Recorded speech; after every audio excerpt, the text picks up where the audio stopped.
В Алатырском районе состоялось итоговое совещание работников культуры с участием министра культуры Чувашской республики Светланы Каликовой. Министр ознакомилась с работой городского дворца культуры, детской школы искусств и местного краеведческого музея.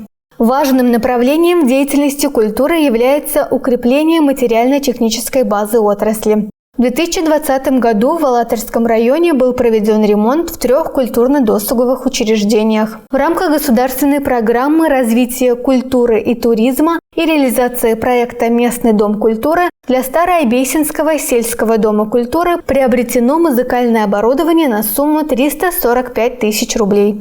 Проведен капитальный ремонт фасада здания и текущий ремонт помещений Чуварлейского сельского дома культуры на общую сумму 1 326 тысяч рублей. Осуществление культурной политики в районе невозможно без существования современных библиотек. Шагая в ногу со временем, все библиотеки района модернизированы и обеспечены доступом в интернет. Только 35 миллионов рублей было направлено на пополнение библиотечного фонда. В наших библиотеках, я опять же говорю не только о городских библиотеках Чебоксара, именно о библиотеках в районах, в сельских библиотеках. 180 тысяч новых экземпляров книг дошли до баз.